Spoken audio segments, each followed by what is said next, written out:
Un informe de la ONU acerca de la situación de los derechos humanos en nuestro país indica que sigue una deuda en cuanto a los abusos cometidos durante el estallido social. Puntualmente se habla de obstáculos en el acceso de las víctimas a la justicia, reparación y garantías de no repetición, o falencias en el derecho de reunión pacífica. Asimismo, que en Carabineros se mantiene un uso inadecuado de cartuchos lacrimógenos y carros lanzaaguas. Cuando ya son las 8:40, abrimos la conversación con Jan Yarab, representante de ONU Derechos Humanos para América del Sur. Muy buenos días, Jan. Bienvenido al Mostrador en la Clave. Buenos días, muchas gracias por la invitación. A ti. Muy buenos días, Jan Yarab. ¿Y cómo resumiría la situación de derechos humanos en nuestro país? Y bueno, durante el pasado reciente, a partir de del denominado estallido o revuelta social de octubre de 2019 al día de hoy, si que se pudiera resumir, Jan Yarab. Es difícil de resumir en pocas palabras porque es un panorama muy complejo con sus avances, sus pendientes y hasta con posibles retrocesos.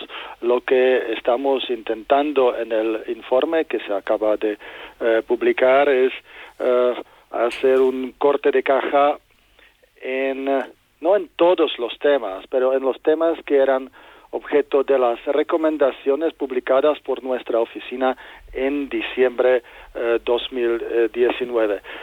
En lo que se ha avanzado en protocolos sobre uso de la fuerza, también en el uso de la fuerza como tal, aunque persisten, como ustedes ya mencionaron, algunas prácticas problemáticas, y donde no se ha avanzado o no suficientemente. Podemos decir que no se ha avanzado suficientemente en el acceso a la justicia, en los procesos de investigación y judicialización de los perpetradores de violaciones a derechos humanos, aunque esto evidentemente también tiene sus causas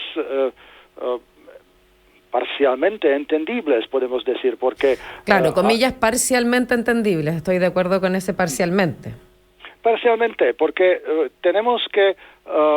sería muy fácil apuntar el dedo a la Fiscalía y decir que no están avanzando suficientemente. Entendemos que la Fiscalía Nacional ha hecho un gran esfuerzo para fortalecer sus capacidades para abordar ese tipo de casos, que no estaba preparada para estas violaciones masivas, no estaba preparada para una situación donde el material probatorio no puede provenir de la policía, porque la policía misma o integrantes de las policías son los potenciales perpetradores. Entonces, sí, es un desafío para la Fiscalía, lo entendemos, y también entendemos que el tiempo corre de manera distinta para el sistema de justicia y para las víctimas. Y esto tal vez es algo que nos puede hacer un puente al tema de reparaciones. Para las víctimas, los 2 años representan una eternidad y se sienten desamparadas. Y es completamente entendible de que así sea. Además, muchas de ellas no tienen asistencia jurídica, enfrentan problemas en su salud, en su vida laboral, porque las víctimas de trauma ocular, por ejemplo, muchas de ellas no pueden continuar con el mismo trabajo, mismo empleo. O sea, les cambia la vida para siempre, digamos. Sí, les cambió de manera terrible la vida para siempre. Y en eso yo te quería recordar o conversar y poner a la vista, recordarnos a quienes estamos en esta conversación y a quienes escuchan, las cifras que entregó el Instituto Nacional de Derechos Humanos, que de hecho calificó como desoladoras en torno a la situación judicial de quienes denunciaron violaciones en derechos fundamentales en el contexto del estallido social. A 2021 hay 3.072 querellas, 70 con formalización y 136 imputados formalizados, pero solo 4 sentencias condenatorias. Claro, por eso yo decía que los argumentos de los tiempos judiciales uno los puede entender por una parte, pero por otro, teniendo estas cifras a la vista, no dejan de preocuparnos, ¿no? Claro, son preocupantes y vamos a ver en los próximos meses, porque se van a desarrollar los primeros juicios orales, además en algunos casos emblemáticos, vamos a ver cómo se logra acceder verdaderamente a la justicia en estos casos. Los siguientes meses serán verdaderamente decisivos en ello, para ver en cuántos casos vamos a poder tener la justicia, pero sí es importante ver que probablemente siendo el universo de casos tan grande, que en muchos de los casos por la justicia, decimos, tradicional, no vamos a llegar a una resolución. Estamos conversando con Jan Yarab, representante de las Naciones Unidas para los temas de los derechos humanos en América del Sur. Jan Yarab, y el tema de los derechos humanos es un tema que ha tenido una evolución, por supuesto, a lo largo de los últimos decenios. Y hoy día normalmente se habla de que frente a violaciones de los derechos humanos tiene que haber sanción, ¿cierto?, a los responsables. Tiene que haber indemnización, reparación a las víctimas. Y tiene que haber, además, medidas y garantías de no repetición. Entonces, si uno ve lo que estamos conversando y uno escucha esas cifras desoladoras, de verdad, el concepto se me viene a la boca de inmediato también, de en relación a la cantidad de reclamos, de denuncias por violaciones a los derechos humanos, que son miles y miles. El Instituto Nacional de Derechos Humanos procesó internamente y se querelló en 3.000 y tantos casos. Y de esos empezó como el cuento de los perritos, y hay unos muy poquitos formalizados y aún menos condenados. 4 casos eran los condenados, si no me equivoco. 4 sentencias condenatorias. Exacto. Sí. Entonces uno dice, bueno, pero esa es la pata penal, ¿no? Que como bien decías tú, Jan Yarab, la Fiscalía no estaba preparada, tratando de hacer, hay problemas probatorios porque los que tienen que entregar las pruebas son los violadores de derechos humanos, entonces es enredado. Pero ¿qué pasa con las otras 2 grandes pilares? La indemnización o reparación a las víctimas y la garantía de no repetición. De hecho, la reparación, desde nuestra perspectiva de los estándares internacionales de derechos humanos, no se debe reducir tan solo a la indemnización. Tiene otros componentes, la restitución, la satisfacción, y de cierta manera la no repetición hace parte de la reparación. Y es muy importante que esto es algo que va a abordar también la Convención Constitucional. Sí, de hecho, entendemos que ayer tuvieron un webinar que habló de esto, ¿no? De la importancia y significado del derecho a la reparación en este marco de Chile y los derechos humanos al centro de la nueva Constitución. Perdón que te interrumpa, pero me gustaría saber ahí qué conclusiones aparecieron en qué debiera tener un programa de apoyo de reparación integral de víctimas y también las familias. Perdón, me parece que eso es importante. Sí, me gusta mucho tu pregunta, Maca, pero quiero que Jan Yarab me dé su opinión sobre cómo ha pasado su opinión como representante de las Naciones Unidas, cómo ha ocurrido respecto de la reparación de víctimas y garantía de no repetición de las víctimas del denominado estallido social. Independiente que después conversemos de cómo se va a avanzar hacia adelante, pero de esas víctimas, ¿qué ha hecho? ¿Cuál es la opinión de las Naciones Unidas respecto de lo que ha hecho Chile y garantía de no repetición? Voy a empezar con las víctimas del estallido y si queremos podemos después ir a reparación más en general, porque no es tan solo un tema de víctimas del estallido social. Exacto. Para las víctimas del estallido social, nosotros reconocemos en el informe el programa PIRO para las víctimas de trauma ocular, y 2 otros programas son claramente avances, y la salud, decimos en el sentido del trauma ocular, está en manos de excelentes expertos chilenos. O sea, el seguimiento clínico de los casos, digamos. Atendimiento clínico en el sentido estrecho.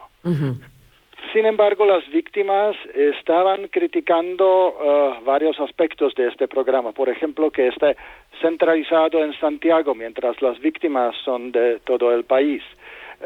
Que no se abordan otros temas, como la salud mental, los traumas que tuvieron muchos de ellos, que van más allá de la salud propiamente dicho del ojo. Y que no se trata de un programa de reparación integral, porque la reparación integral va más allá no solo del ojo, sino de la salud física, que la reparación integral exactamente tiene todas estas aristas que mencioné anteriormente. De hecho, las víctimas muchas veces nos comentan que lo que les revictimiza es cuando escuchan por parte de las autoridades que no hubo violaciones a derechos humanos, o la falta de reconocimiento por parte del Estado de que sí hubo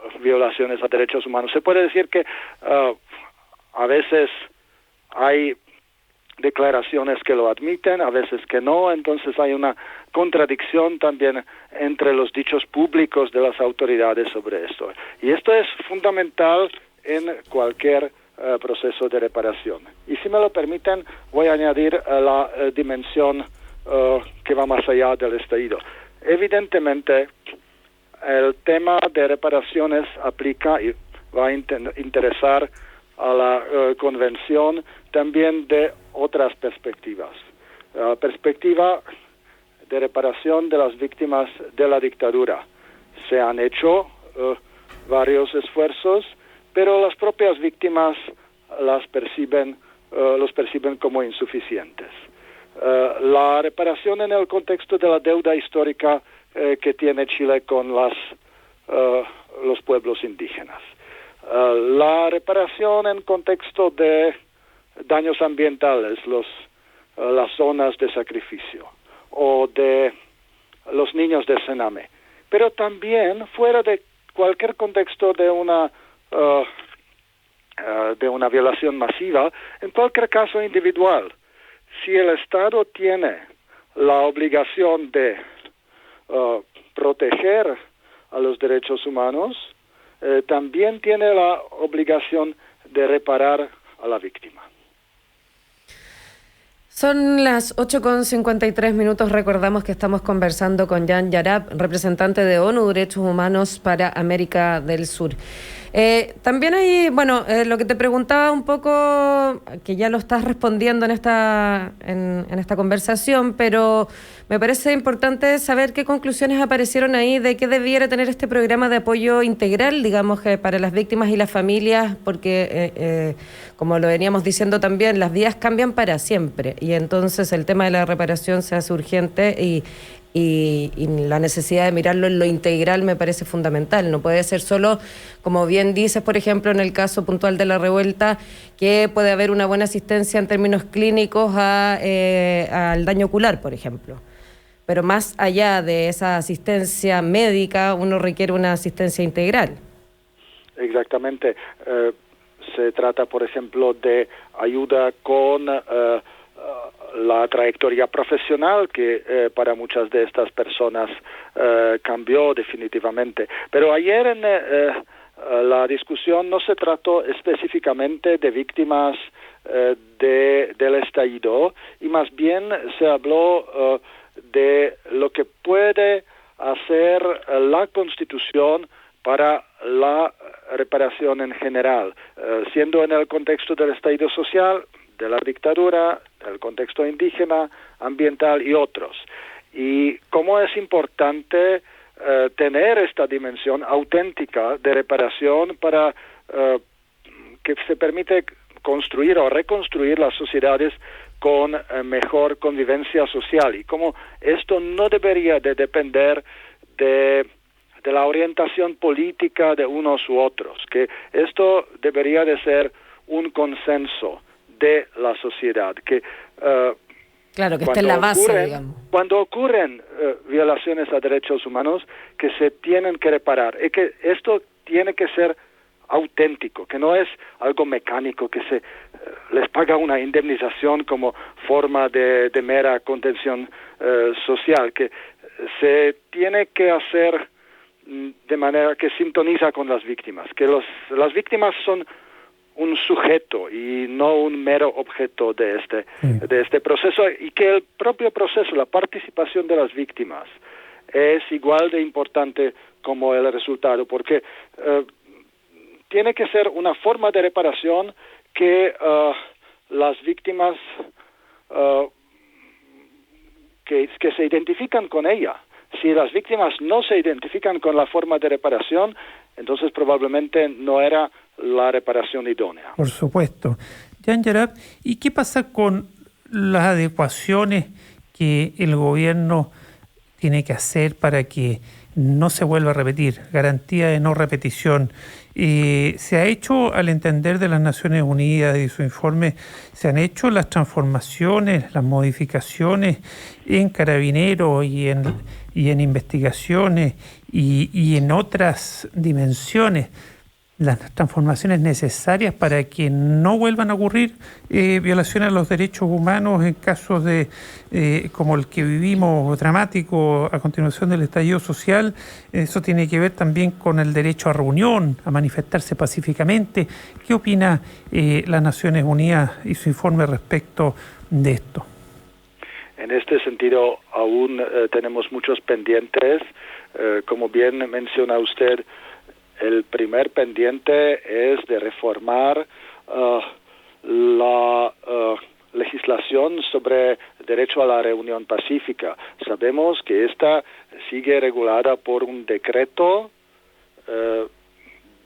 desde la dictadura, un decreto presidencial. Sí, y no ese una decreto ley. Supremo 1086. Exactamente. Y este decreto tiene una lógica de autorización de reuniones y permite a que las autoridades y la policía dispersa las reuniones no autorizadas, lo que es una gran causa de los conflictos que estamos observando desde el estallido social, porque aunque una reunión sea totalmente o mayoritariamente pacífica, Carabineros la dispersan y en este momento ocurren conflictos. Entonces sí se necesita muchísimo reformar, no este decreto, pero reemplazar este decreto por una ley moderna. Sabemos que hay un proceso prelegislativo, que hubo una consulta, lo saludamos, pero aún no hemos visto la propuesta, no se presentó la propuesta. Y respecto al actuar de Carabineros, a los protocolos con que actúa Carabineros, Jan Yarab. Los protocolos, esto es una dimensión que saludamos que está mejorando, que ya no se utilicen de manera tan masiva las escopetas antidisturbios que han causado tantos traumas oculares, y también que el proceso de cambio de estos protocolos vuelve más incluyente, que también nosotros fuimos incluidos en este proceso y decimos, se están haciendo pasos. Claro, pero se requiere una actualización y protección del derecho a la reunión pacífica más concreto, más moderno, como dices, y también actualización de protocolos del uso de la fuerza por parte de Carabineros, que estén más alineados, digamos, con el derecho internacional y las normas internacionales. Yo creo que ahí todavía hay una gran deuda, ¿no? No, a esto me refiero. Estas se están adoptando nuevos protocolos de uso de la fuerza que sí son mejores. No necesariamente a 100%, en el informe analizamos cuál protocolo está mejor, cuál no tanto, pero sí estos son avances. Ahora bien, también es importante que verdaderamente se implementan, se respetan en la práctica. Esto vamos a ver a través del tiempo. Y en cuanto a la institución de Carabineros de Chile, nosotros sí estamos convencidos de que se tiene que trabajar en el cambio de la cultura institucional para que se fortalezca la rendición de cuentas,